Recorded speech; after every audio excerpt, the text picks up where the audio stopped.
Devon Taylor, Devon Taylor, Devon Taylor, Devon Taylor podcast.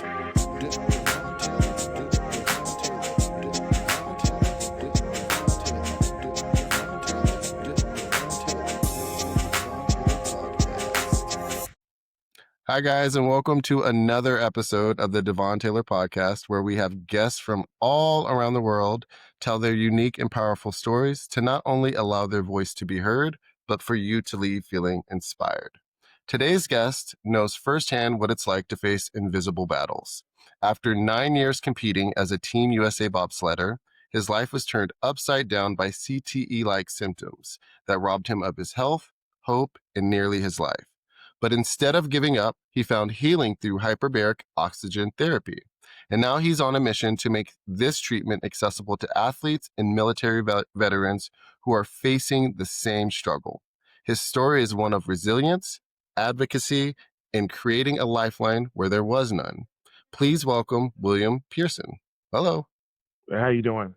I'm good. Thank you for being here. I'm excited for you to share your story and kind of let our audience in on, your life and your health. But I kind of want you to first take us back to that moment when you first realized something was wrong with your health after your bobsled career. Well, the truth is, the red flags kicked in when I was still competing. I just didn't recognize them though. I didn't know. Like there was three of them that really sit on me. Like the first one was when I left Team USA. I had my last race in it was like January of 2007. We had the national championship. Hey, we won. By the way, my team won it. So I got to leave on a high note, which is good. But we had I'm sorry, man. Sometimes every now and then I'll get a little foggy like that. I start talking, so I apologize. This is part of the condition. Yeah. Which I was telling you earlier, I used to be embarrassed about, but this is what it is, man. Yeah. I don't hide it anymore. I'm sorry. Give me that question one more time. I apologize. Yeah. No, Yeah, you're absolutely fine. I just wanted you to take us back to that moment that you realized something was going on. Was there? Okay, yeah, the red flags. Man, this is part of the condition. This is why these guys are just checking out, man. This is hard to keep up with this stuff. But the first red flag was when I left Team USA. That was 2007. I was 36 when I won my last title. I turned 37 that summer. So when I moved back to LA, people always ask me, how old are you? I automatically said 28. And I was like, and I'll be walking away. I was like, wait a minute, 28? Like, that didn't sound right. Like, and so I'm doing the math. I'm like, damn, I'm 40. Like, those first red flag, I just, and the other one was like some nights I'll be traveling. We like every 7 days we're in a different country when we're racing. So like we're racing World Cup, America's Cup, Olympic trials. Depending on we move around different tracks around the world. Yeah. So we're traveling, and I had these panic attacks. Like I don't know where I'm at. Like so, I jump up real quick, hit the light switch, and I always say the pictures on the wall let me know where I'm at, and then I'll calm down because I know where I'm at now. No big deal, but I rationalized it. I was like, you know what? I travel so much. I got such a great life that I don't know where I'm at. And so I was really rationalizing what was going on, but the truth was, it was really the first big red flag that jumped out at me. Yeah. And I think one of the other one was I was hanging out with some buddies. Hadn't seen them in a long time, and they was like, "Hey, man, that's your ex-girlfriend over there, looking at you." And I looked over. I said, "All right, that's a beautiful woman, but I don't know her." Wow. That woman ran over and jumped in my arms, and I went, "Oh, I guess I do more." But the truth was, all athletes, man, we think we God's gift to ladies. We all chiseled up, and we think, we just think we're the best thing ever. But the truth was, I wasn't recognizing familiar faces anymore. Wow. And names, and like it would. But once again, I rationalize it. The ladies just love me. I just can't keep up with. No. I was fading, brother. I was gone, and I just didn't know it. I didn't know it, and that was during my days of racing. Wow. Now the big part kicked in right before COVID.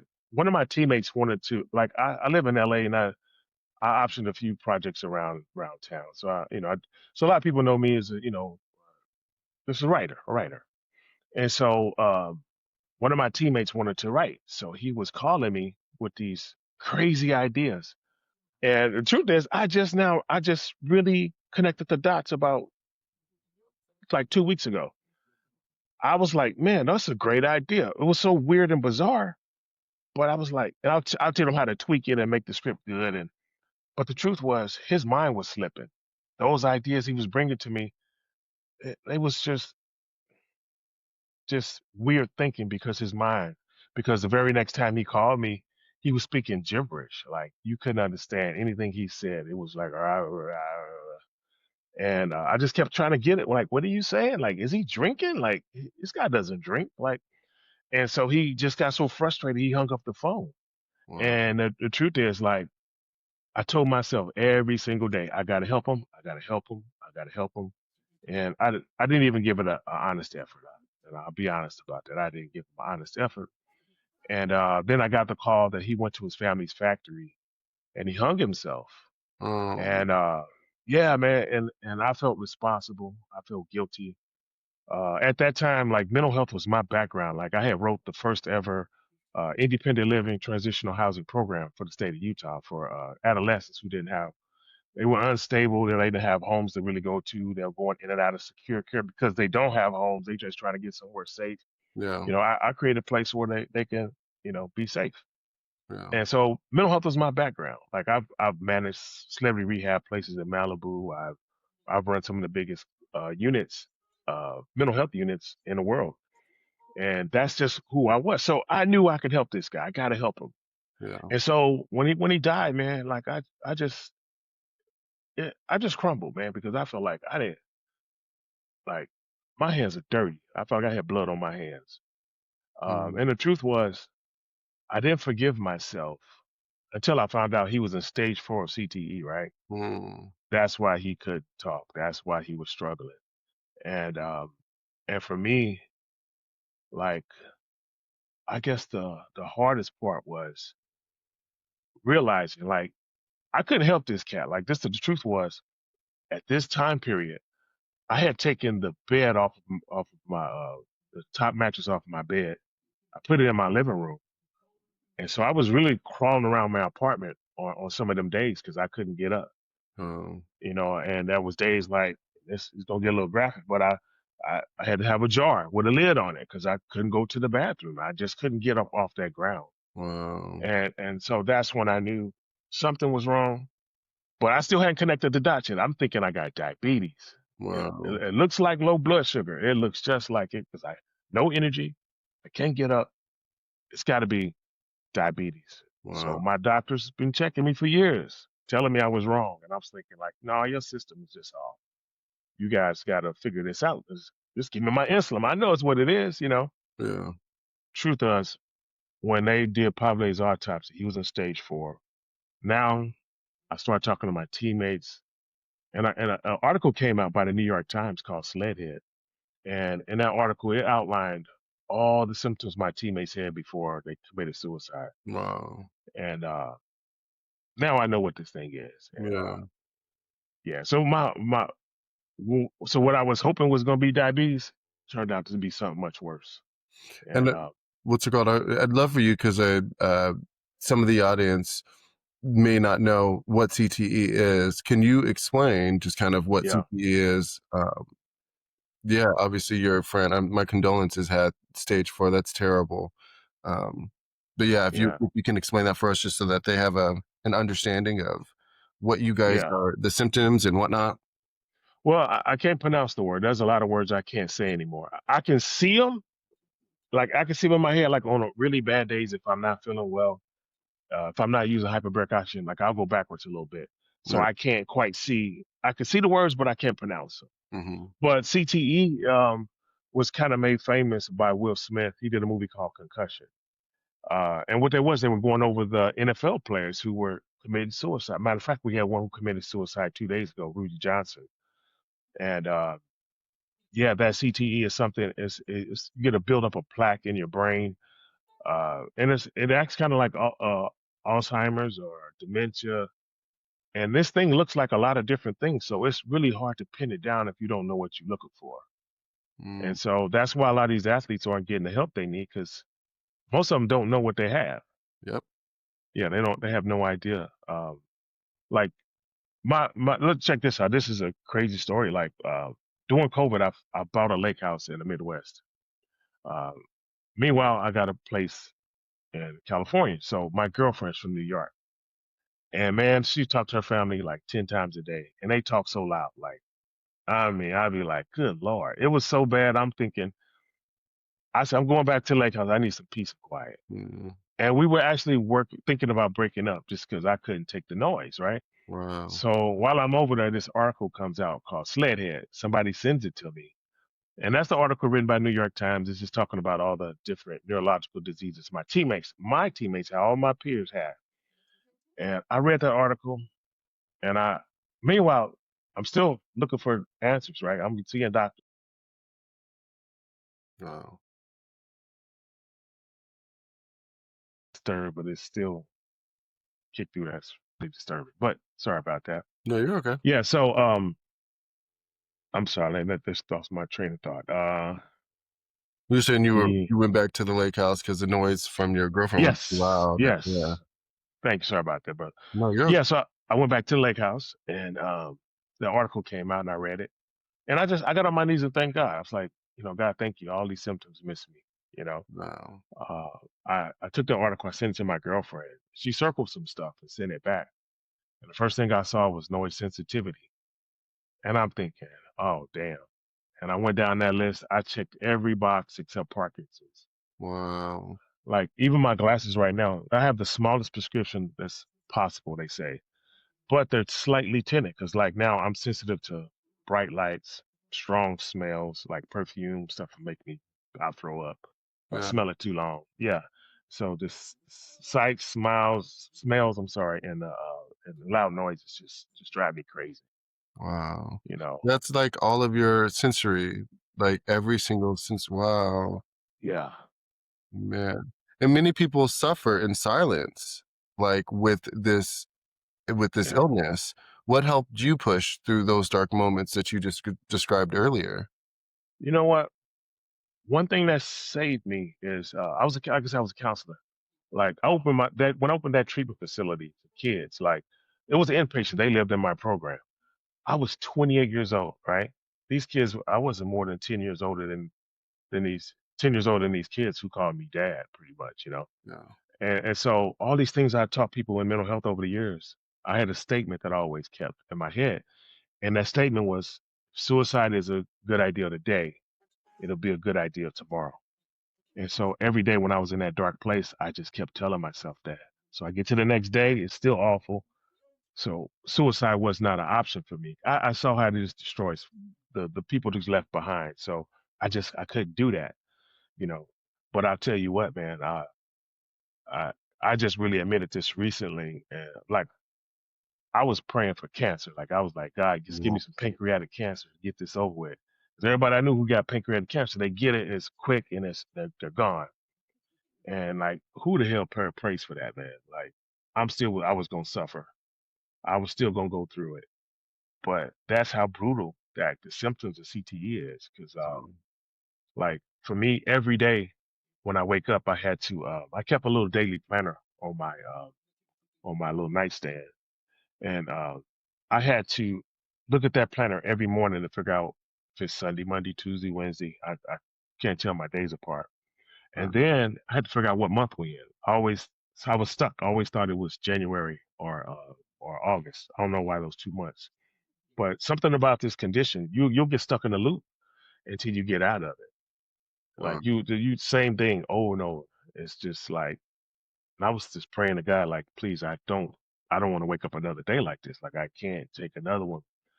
And what truly saved me was Joe Namath. You know Joe Namath, the football player. No. Okay, he was one of the flamboyant original football players. Like he was on the sidelines in the '60s with a mean coat on. Okay. You know, he started doing Hollywood movies after he left the sport and stuff. So he put some videos out, and he said he tried hyperbaric oxygen and it reversed his CTE symptoms. Wow. So meanwhile, if you do the research on CTE, you just gonna see awful stuff. Like this guy killed himself, or he killed his family, or he put his girlfriend in a trunk and killed her late. And it's all brutal stuff. Yeah. So most time you just want to give up, man. It's like there's nothing. The doctors, there's nothing for them to help you with. Really nothing. And so when Joe Namath talked about it, I was like, okay, well, nothing else worked. Let me just give it a shot. Like, what have I got to lose at this point? Right. So I went down and I tried it, man. And I was in that chamber for 1 hour. And when I came out, these glasses that are tinted, I put them on and took them off a few times. And that salesman came over. He's like, what's wrong? And I was like, I don't know, but I think I don't need my glasses right now. And he was like, "Oh, you one of those?" And I was like, "Oh, here come the salesman. He finna sell me. Man, this machine costs $25,000. I don't have Yeah. 25. I just bought the lake house. I can't shell Right. out another 25." But that guy was right. Some people get immediate relief, and some people need like 40 to 50 sessions within like 30 days. For me, it was quick. But Mm. I'll be honest. The first time I tried it, like even though like I was seeing colors again, like I didn't know I was not seeing colors. Wow. And so, but when I got home that night, I remember I was sitting down on the couch and I fell asleep around 7, and I woke up at midnight with the worst migraine that I'd had in a long time. Because one Mhm. thing about the condition, you'll get migraines, you'll get vertigo. You never know when it's showing up. So it's just, you always kind of just on the edge of being miserable. You just don't know what's coming. And so when you get some free moments where you're not cloudy and you're clear, you just try to enjoy it, man, Yeah. because yeah, it's just brutal. That sounds But so painful, man. yeah, it really is. I'm so sorry. Well, that chamber changed me because, like I said, when I woke up that night and I had that migraine, I was like, man, did I do some damage? Like, uh-oh.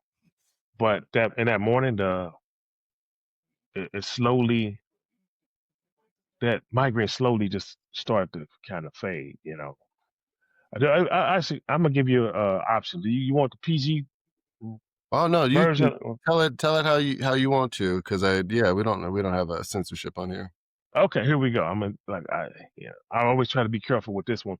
But when I got home that night, something happened. Like I knew something was working because when I woke up at midnight on that couch or whatever time it was, um, I had a worst migraine I ever had in my life, and I get some pretty bad ones. But I also had an erection. Them two things that don't go together. Like Right.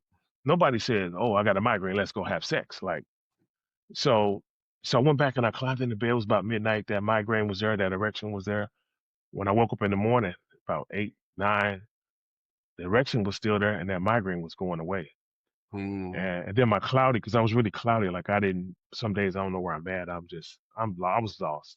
So when that cloud, it just those cloudiness it just kind of faded. It just faded away. I had 6 days of clarity. Wow. And that was And after then one, right? that was 1 hour in that chamber. Wow. One hour. And then they let me come back the next week, and I tried it at the end of that week. And then it lasted 9 days. Wow.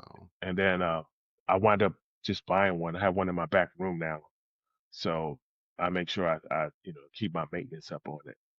Wow. So obviously this Mhm. was a game changer for you. It completely changed your symptoms physically. Um, how did it change for mentally and emotionally? Was that as well? Were you getting better results from being in the chamber as well, just all around? Yeah, I tell you what. Before the chamber, before like when I was cloudy all the time, like you can't see the beauty in anything. Like I mean, I don't mean to say this next part and be arrogant, but I've met some beautiful women in my life, inside and out. Um, but I had this one thing that I was stuck on, was like, I meet them, everything is just great, and I be tell them, don't fall for me. Like, don't. This was before I knew what was wrong with me. Yeah. But you just can't see the beauty in anything. Like, I had a friend take me out for my like 36th birthday, 35th birthday, and they told me to tell them a story about my childhood that was so something funny. I couldn't come up with anything. I just broke down crying at my own birthday thing. That I was like, it was awful. Like, I made it sound like we was the Jeffersons mixed with not Jeffersons, the Good Times mixed with the PJs, and it felt like that. But I just couldn't see the beauty in anything or anybody. Wow. And yeah, so you just kind of, man, you hold on for dear life, like every day. It's just Yeah, it's brutal. Like I know why these guys are, you know, I know why these guys are where they are right now. Yeah. Do you think this therapy could be a changer for anyone, like in athletes or veterans that are struggling with brain trauma? Obviously, it Yeah. helps you out a lot, but Well, some people get like permanent relief, right? They'll use it and they never need it again. So I started with a lower oxygen chamber, like there's a 1.3, then there's a 1.4, then a 5, and a 2.0. Then when you get to the threes, those are the ones you see in the hospitals. So I have the smallest one, and mine is so safe. They said I could spend the whole day in there and it wouldn't do any harm to anybody, right? And so yeah. that's what I started with because I was really afraid of the technology. But I think like this, once I started learning about it and watching other people, there's people doing this all around the world. Like there are people who are actually treating some military people right now. It's Mm, the same treatment, it's the same symptoms, and what it really is when your brain gets that shock and it wants to expand or go forward, but it gets stopped. That's what causes the concussion. mm. And so if you around like like an explosion, your head goes, and so that's what's getting our military guys. It's nothing more than that. It's just you know, and so yeah, they're getting help too from this. So what is I'm so curious about the actual chamber itself. What is it doing? Are you laying in a like kind of like an enclosed capsule and it's shooting oxygen to your body? Like what is the whole kind of procedure? Well, I'm gonna tell you about it, and when I get done, I'm gonna make you a personal video and send it to you, Oh, so you perfect. can kind Yeah. of see everything. Yeah, it's actually the crazy part is the one I have is it's like a tube. You know those them sausage tubes, the hamburger tubes that you Hmm. buy that ground beef in that little cheap pack. Yeah. Like don't ever eat that stuff. But yeah, if you see, it looks just like that. Okay. And it's a zipper on the top, two zippers, and you climb in, you seal yourself in, and then it pressurizes. It's a machine that pressurizes it and it fills up and it makes your body think that it's like at least 9 feet underwater. And Mm, so 9 feet underwater, your blood is more like a gas. So it'll get through all the blockages that you have. And so, mm. yeah, it's like years ago, I was doing like football movies with Cuba Gooding Jr., like I did Jerry Maguire, and then I went and worked on Any Given Sunday. This is when I was in my 20s. And I started working with Jamie. And so when you heard about him getting sick about a year and a half ago, when he got sick, Yep. I called the camp. I'm saying, hey, number one, don't tell me if Jamie had a stroke. Don't tell me what's wrong with him. I don't want to be responsible for that leak. Because you always get those leaks out there and people be mad at you and I don't even know why, It wasn't me. I just told him, don't tell me nothing. But I told him the science behind the hyperbaric oxygen is like if you had a stroke and let's say you in a wheelchair and you start doing the therapy, when you get done, worst case scenario, you're gonna walk with a cane, but more than likely you're gonna be normal. Yeah. If you got it so bad you need a cane, do you go through the therapy? You're definitely gonna be walking. So the information is out there, but it doesn't really get down to, especially it don't get to the brown community. What do People you, don't have these. Well, the, man, people told me when I first started this journey, they blamed everything on big pharma, right? Big pharma don't want it. How can they sell you oxygen when they really can't? And I believe that's probably right. Like when they first said that, I was like, okay, another conspiracy theory. Here we go. yeah.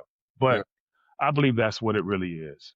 It's just like there's no pills. I don't take any medicine.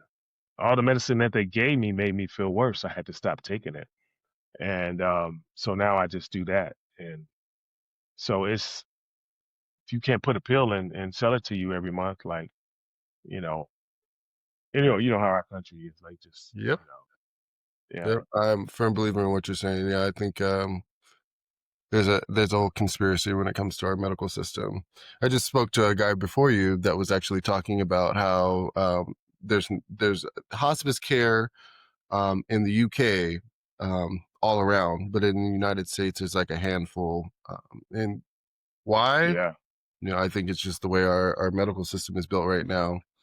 But you've launched a GoFundMe and you've worked towards creating a CTE Recovery Center. What inspired you to do that? Well, once I saw I was well, first of all, I filed a class action lawsuit against the Olympic team for two reasons. One, figure out what this is because they weren't talking about it. They was like sweeping it under the carpet. And then I found out like my the movies, like the actress, not the actress, but the original athletes from the movie Cool Runnings. Like I heard some of those guys were having problems. Oh wow. I know about the Canadians having problems.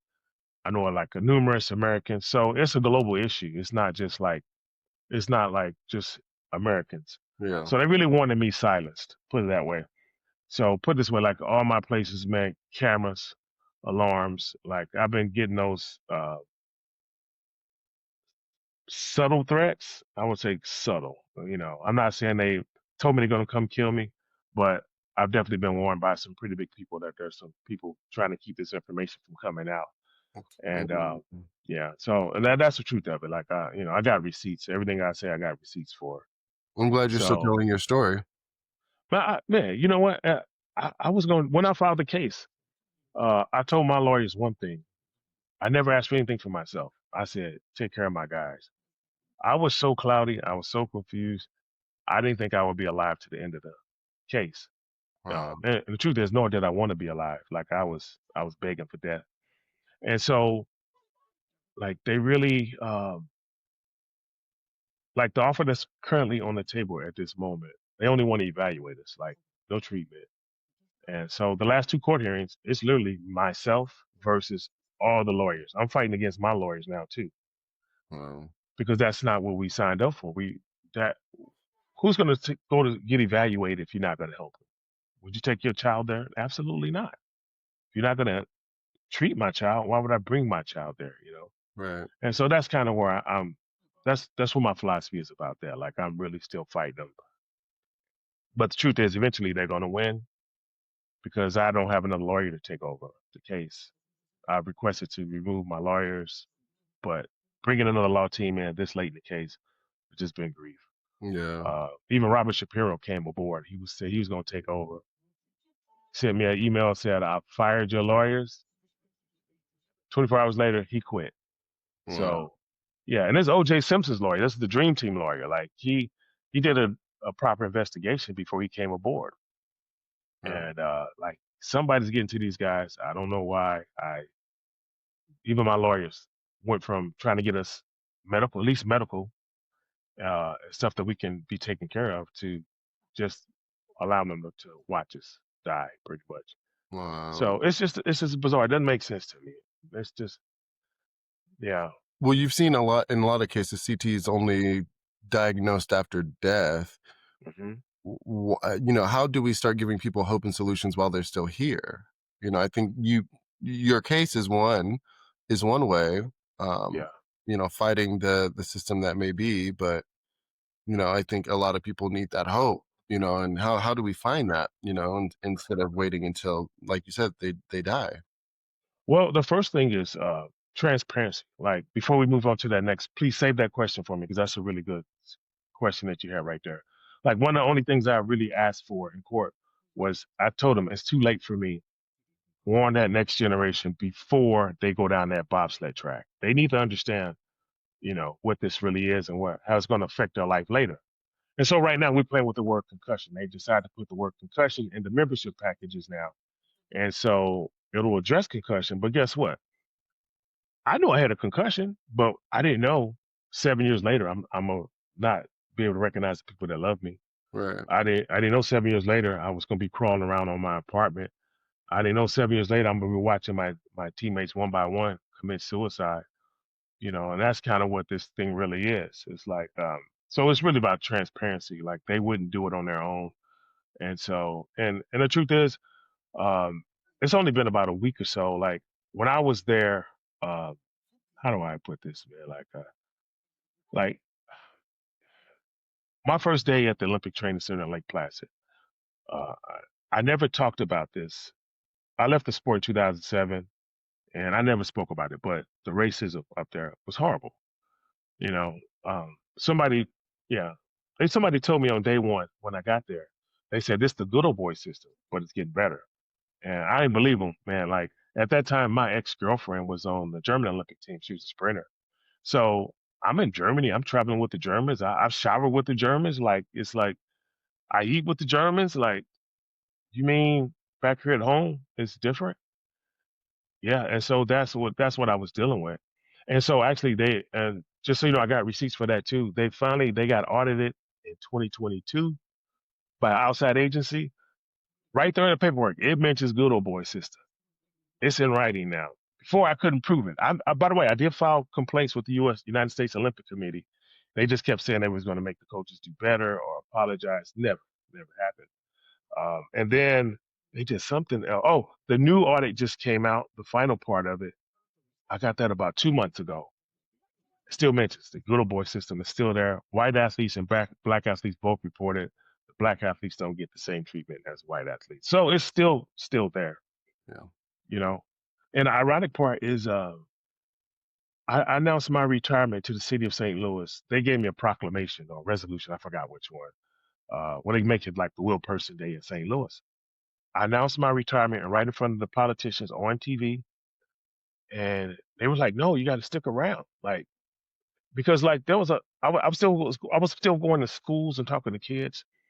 And, and they were like, I didn't know we can do that. So it kind of made me stick around. I said, okay, I'm gonna stick around a little bit longer because I don't want the next generation of brown people to go through, have to deal with what I dealt with. So my goal is to kick the door down and let everybody walk through it. Mm. And so that's so if I had just left when I said I was gonna leave, oh my God, I wouldn't be sitting here having this conversation now. Yeah. Because I would only have been there for a couple of years and the damage hadn't kicked in yet.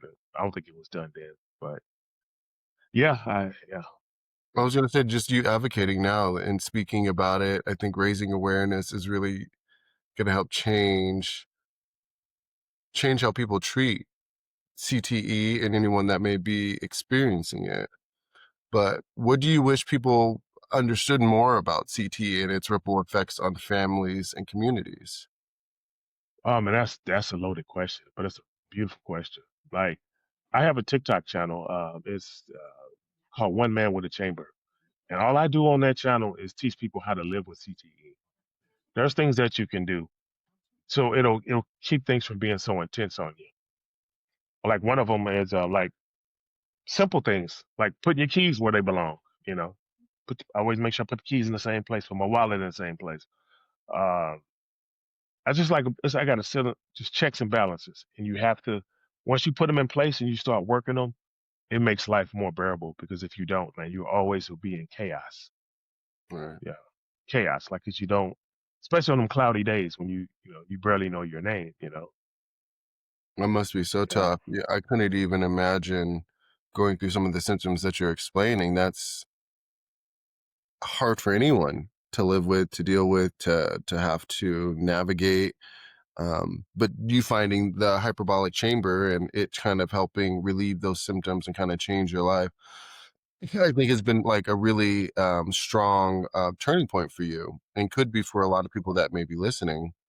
Um, for anyone that may be struggling silently, what message would you want them to hear right now? I know you have a TikTok, and I'd like yeah, we're gonna leave it in the show notes. So if anyone wants to follow and kind of understand CTE more and how to kind of live with it, we'll leave yeah. that in the show notes for everybody. But yeah, kind of like, what would you want people that are listening right now that may be struggling with it? What message would you have for them?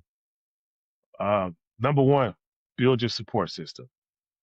Uh, just like I was telling you earlier, when it came to me actually reading what was killing my teammates, I'm actually out there looking for help. I couldn't connect them dots myself. Yeah.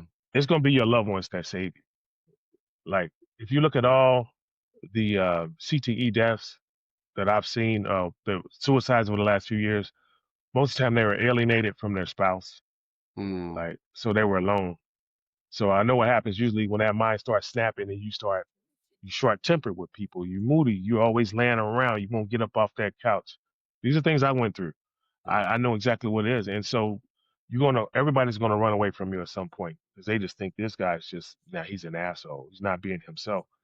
And the truth is, it's not his fault or it's not her fault because women are going through it too. Hmm. But you can beat this thing. Like, I'm not the first one to do hyperbarics. Like, the internet made me out to be the CTE guru. No, man. Like, I'm one guy who tried it, and I learned about it from Joe Namath. I give him all the credit. I wish I could take that credit, man. I would love to, man, but I can't. You know, that dude saved my life. I couldn't even say his name for a long time without getting choked up, just Mm. because he said it. I tried it. It worked, and I could breathe again. I remember I sent him a message to his foundation, and I just gave him the thank you so much. And they sent me a message back like, hey, what can he do for you? What you mean? He already did it. Like, I don't want anything from this guy. Like, I would love to have his notes though, because he had doctors. Uh, he had a team of doctors that helped him do it. Like, I'm one guy with a chamber. I could use his information to get it out so that other people can find this, and you don't have to suffer, man. But it's if you put some things in place, and number one is the oxygen, because it's the only relief I've ever received. Mm. And I don't know how other people are dealing with this, like without it. Like it's really a life changer, I can you only know. imagine. I did want to say too, like what you're doing now. I know you were saying you couldn't take the credit for it, but what you're doing now, creating that gap, bridging that gap, speaking about it, having a platform where you're raising awareness, like that's huge. And Yeah, honestly, a part of your like your personal mission here on Earth. You've gone through an experience where now you can educate others, and it's beautiful to see.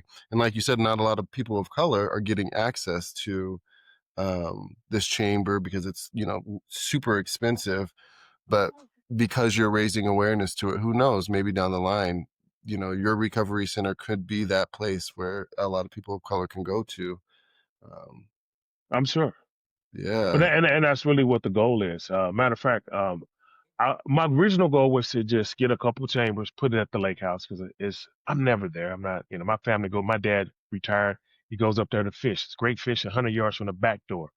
I got a bald eagle just be out there chilling on my dock, or he's flying down and grabbing it. It's just so serene out there. Yeah. And so my goal was to get a couple chambers and let my teammates come and get the treatment they need and send them home.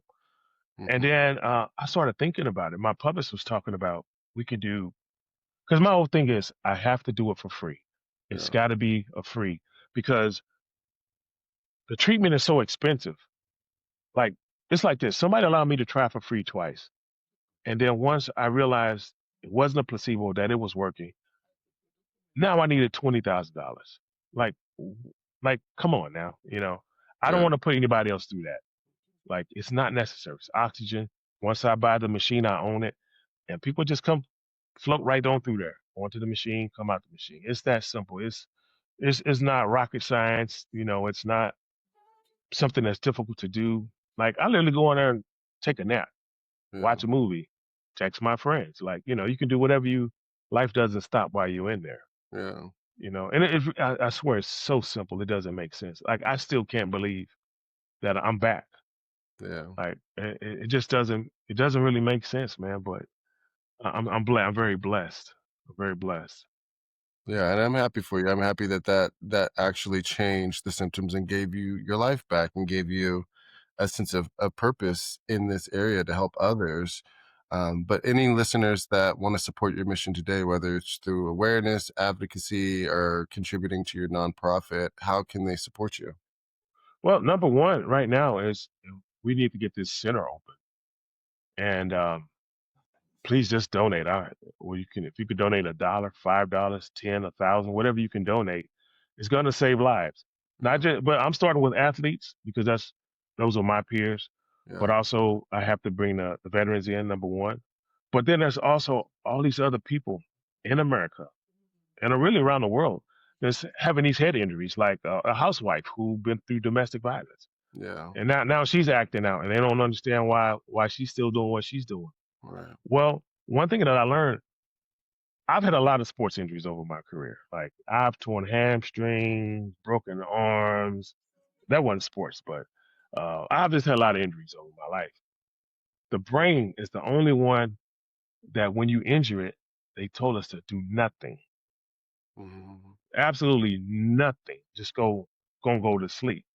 Like, my first crash in a bobsled was in St. Moritz, Switzerland. This was it was about a month before the 2002 Olympics. And so we're racing World Cup. We had a nasty crash. One of my teammates is knocked unconscious, right? He's sleeping. and we had to wake him up. I had vertigo for about a week. So after the crash was over, uh, they was like, okay, go back to the hotel and make sure you guys watch each other so you don't go to sleep. So my question is this: was the guy who's unconscious supposed to be watching me, or the guy who can't sit up in bed without the room spinning supposed to be watching him? Wow. Like they really would send us back to die. I mean, it was just one of those things. Like, but I'm just saying, there's no treatment for for the brain injury. You just go sit still. And so what I think is happening is like when you hit your head or you get those issues, I think that your brain protects itself like any other injury, so it doesn't send blood to that area for a while. And so when I get in that chamber, it's sending all that blood right back to the area, and that's why it'll wake you up so quick. And I believe that's really what it is. Yeah. And I think that what's it called? Just the technology has advanced so much, but just knowing that there's an option for people that are suffering through CTE is, I think, half the battle. And then getting them the resources to actually do something about it is the other part. But before I let you go, I did want to ask a few more questions. Absolutely. What is your goal, or what do you think your goal or your mission here is beyond? Obviously you want the center, but and you want to touch athletes and veterans. But like, what is your goal overall? Do you think? Well, my goal overall is I can only speak for what I go through. Like I tell people, I'm one man with a chamber. Look, this is not medical advice. I can only tell you where I was and where I'm at now. And you can, like, I was making videos the whole time, and so you can follow my trail. Like I was out of it. So I wouldn't be in court right now if this wasn't the case. Yeah. And so if you just follow my steps, you know, you can beat this thing. But there's also a couple other things that we don't really talk about. It's like the self-medicating part. Yeah. That's the part that's getting us. Like, for example, I was a counselor, so drugs were never an issue for me. Like that's off the table. Matter of fact, I was that guy. You always hear about these athletes getting in trouble because their friends did this or did that. I had a philosophy. Everybody knew before we went to any club or whatever. I tell everybody. I make a statement. Hey, I'm a snitch. I'm that dude. Don't do nothing around me that's messed up because when the stitching go down, it came from over here.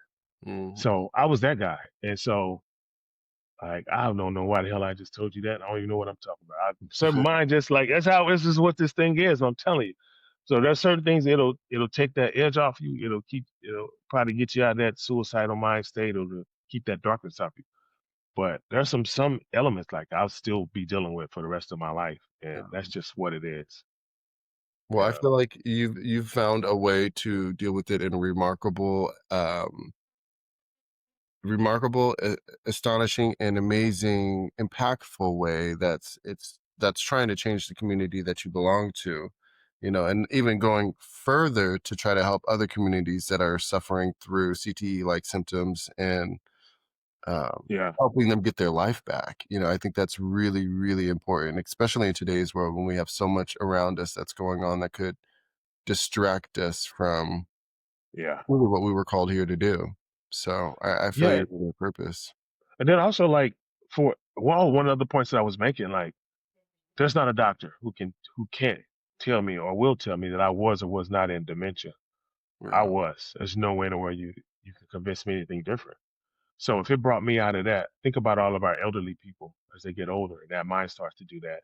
Yeah. Because remember, everybody's fallen and hit their head at some point in their life, I'm sure, or somebody that hit you in the head, or who knows? Like, but we've all been dealt with it. Matter of fact, if Yep. you look at the prison, I think they say 60% of people who were in prison had head injuries that weren't treated. You know, but I have a lot of people coming up to my page, like, and I guess the number one thing I tell them is how to set your home up for CTE. Mhm. But also about the self-medicating, just getting away from it. You cannot use the alcohol. You can't use the harsh drugs. Mm. That's going to be the one that takes you out. I've Oh seen yeah. it just over and over and over. Oh yeah. So, but Well, I yeah, you think, just go ahead. I'm sorry. no, I'm just you just got to get help, guys. You can't sit there. You can't lay down because you are going to die there. Because trust me. I know. Yeah.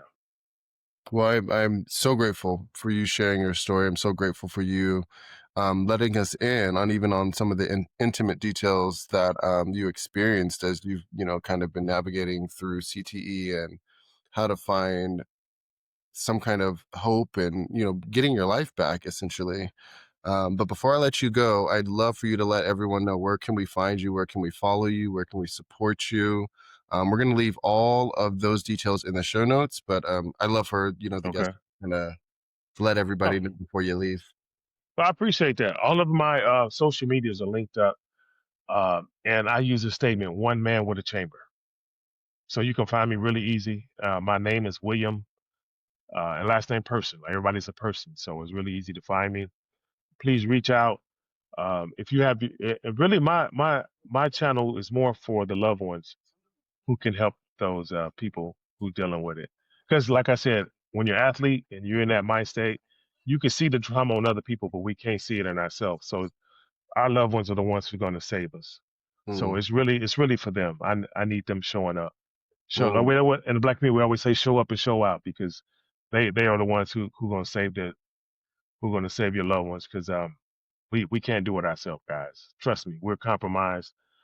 Like, we can't think straight for anything. Like, yeah, mm, like I said, until that chamber showed up, man, life was just, it was grim and it was dark, and you just didn't want to be here anymore. It's just that simple.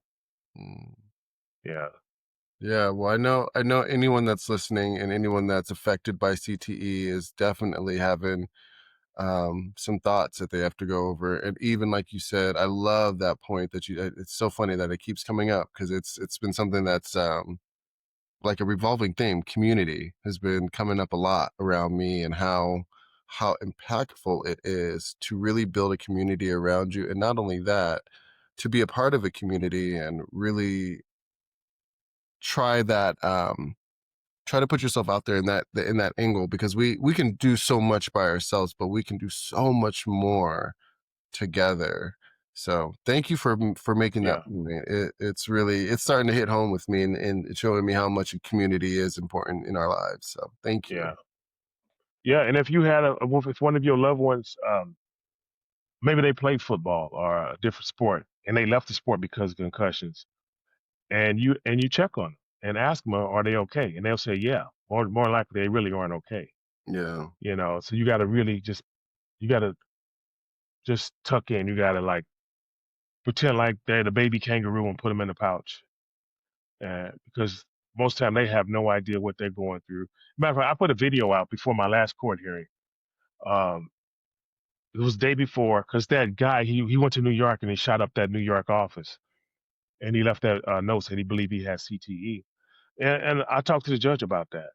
But in that video, I tell people, I said, we see the athletes doing this. We understand what we're seeing now with them. I said, but there's another population that we need to be more concerned with, because you can't go to church without getting shot. You can't go to the movies without getting shot. You can't So go to a concert without getting shot. You know, our military guys are coming back with the same symptoms, yeah. same condition. If we don't treat them, they're natural killers now. We have trained them to kill. They're the best in the world, and we have to treat them. We have to treat them first, Yeah. because I told in the video, I said it's going to be a wave of military killings coming. And matter of fact, the very next week, a guy in Montana went into a bar, military guy, and he shot up the bar. And I think he's still hiding in the woods. I'm not sure if they found him or not. And Wow. then the very next week after that one, another military shooting. The guy went in there and he shot up his commanders or something, his captains. And so this is just something we can't keep ignoring, because I really think, like, when a lot of these mass shooters you see, if you look in their eyes, you see a little darkness in there. Yeah. And you can always tell there's a little bit of something going on in their eyes, like these, like, mental health. They look a little, we say they look a little crazy. What we talk about, Yeah. you say they, you know, more likely, like, it's either it's mental health or it's a head injury, because Mm, I've seen that look over and over and over. yep.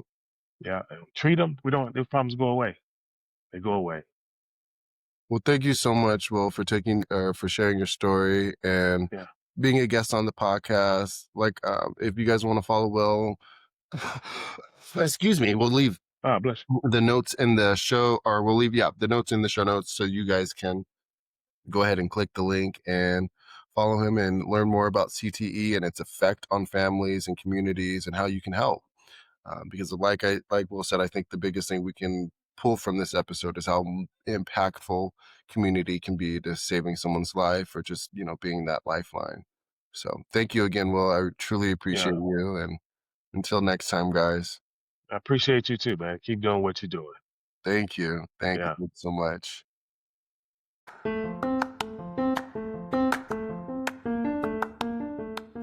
Hey guys, it's Icarus here. And Amelia. And I'm here to tell you if you'd like to join our brand new adventure. Go to DevonTaylorAuthor.com to learn more. And check out the cool items like the new bucket hat. Yeah, and so much more. See you guys there.